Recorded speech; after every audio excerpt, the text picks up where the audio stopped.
So, you want to know about Sforza? I will tell you about Francesco Sforza. Sforza was like me. We were condottieri, contractmen. When the Italian princes were too rich or too cowardly to get their hands dirty, they paid us. We fought because they paid us to fight. We stole because they paid us to steal. And when they did not pay, we made sure someone did. We sold ourselves to the highest bidder, and if another prince came with a bigger purse, we did not hesitate to change sides. Honor was cheaper than silver. But for Sforza, Sforza was different. He was in it for his own glory. That is why he took the Visconti contract. He wanted to make a name for himself, to be more than the bastard son of a dead mercenary. He needed a patron, an ambitious prince with many enemies and more gold than friends.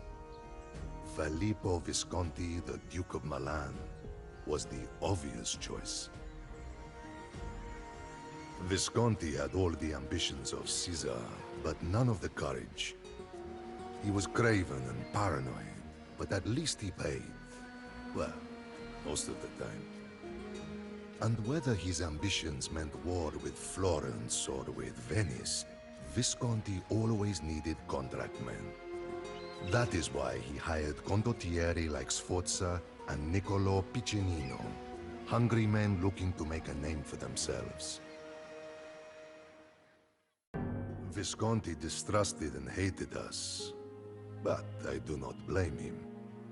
His own brother was murdered by a condottiero on the steps of a church. Visconti saw Sforza's successes as a threat and plotted to have him killed. But instead of running to safety, Sforza confronted the Duke directly. To our surprise, Visconti was so impressed by this boldness that he dismissed the charges against Sforza and betrothed the soldier to his daughter Bianca. This made Sforza the Duke's heir. I will say this about Sforza. He was a scoundrel, but he was no coward, and his courage was always repaid.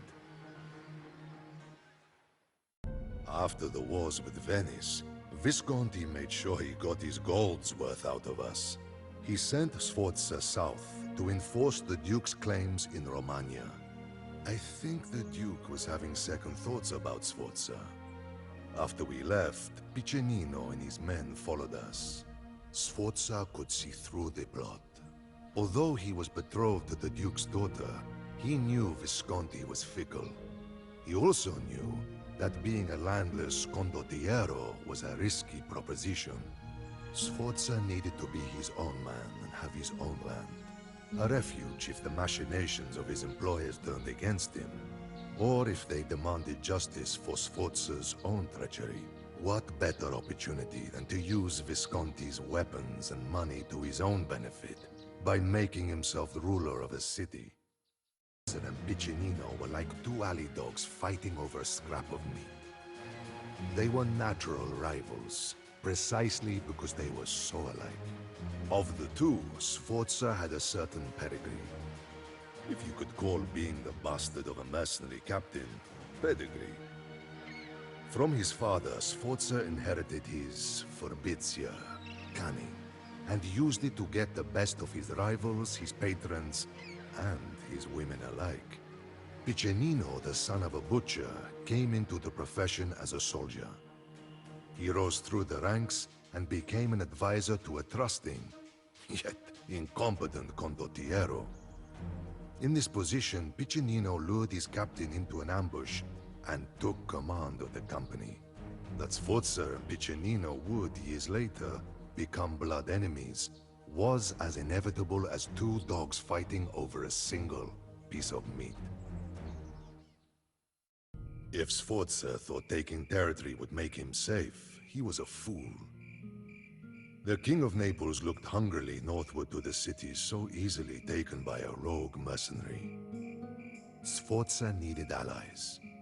Sigismondo Malatesta came with a Venetian force, as did Sforza's ever-loyal cousin Micheletto. But the condottiero needed a more powerful ally. He took his biggest gamble by going to meet an old friend. You might have thought that when Sforza walked into the Milanese court, that Visconti would have ordered him arrested, or that Piccinino would have personally killed him. But surprisingly, Visconti accepted Sforza like a father accepts his wayward son. Sforza and the Duke's daughter were finally wed, and the implication was obvious.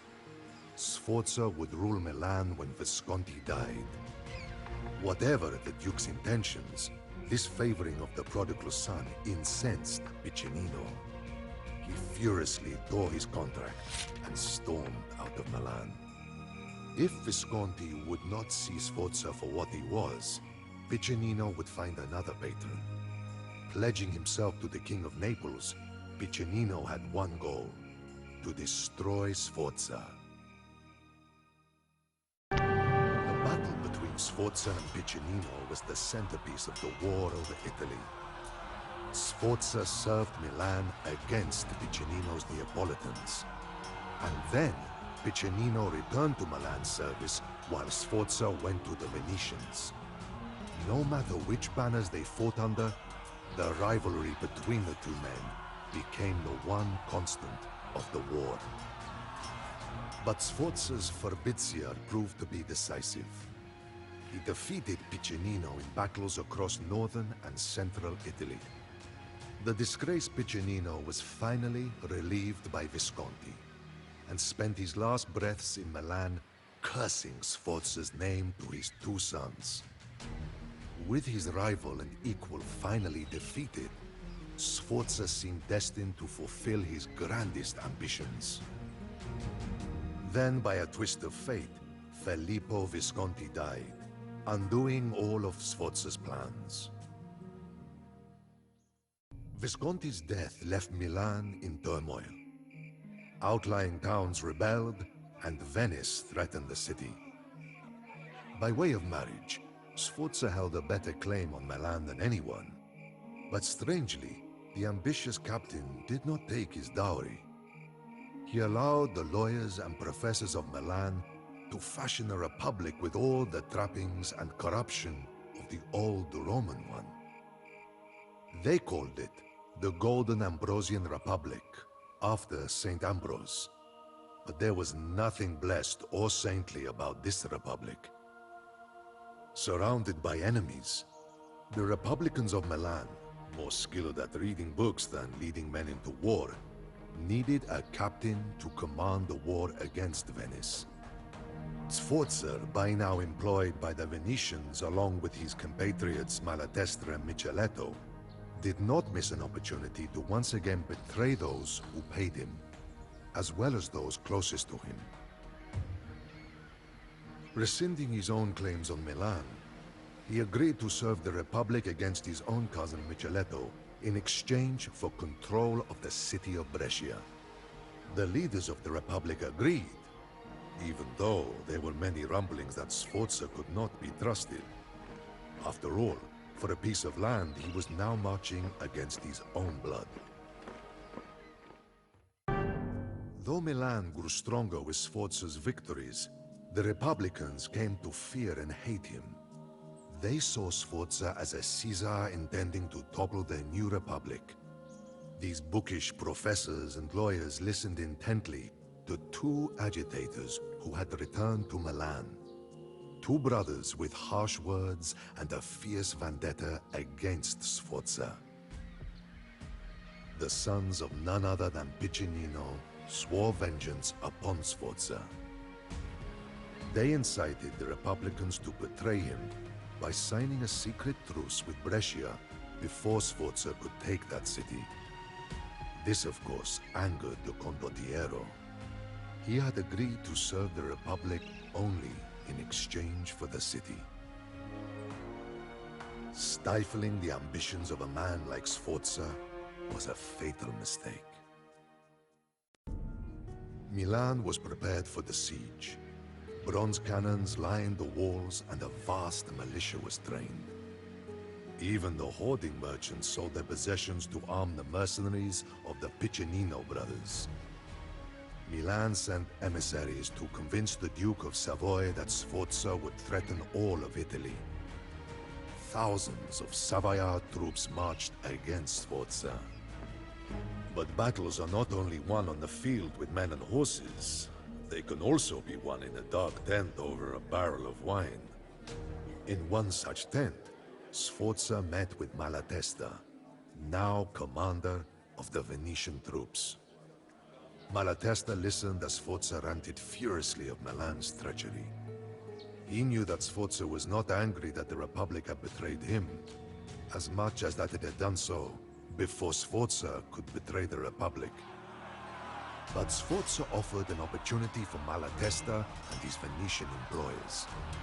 While Sforza hurled his men and his riches against Milan's walls, the Venetians would be free to conquer the rest of northern Italy. Malatesta agreed to help Sforza, but as always, alliance and treachery between condottieri were only opposite sides of the same coin. Hunger and disease spread in the besieged city. The soldiers left the walls and turned their weapons inward to the cloistered professors and lawyers who had promised them liberty, but at a great cost. Is it better to be feared or loved? In that moment, Sforza was both. Milan opened her gates, and Sforza lavished the people with all of the grain, their own grain, that he had taken during the siege. The grateful, if foolish, people crowned Sforza, that treacherous, conniving, selfish bastard, Duke of Milan. It was not his final triumph, but it was his grandest. That is the story of Sforza, from one who fought with him and against him. Do I wish ill upon him? No more than I would wish ill on the fox who raids the henhouse in the black of night.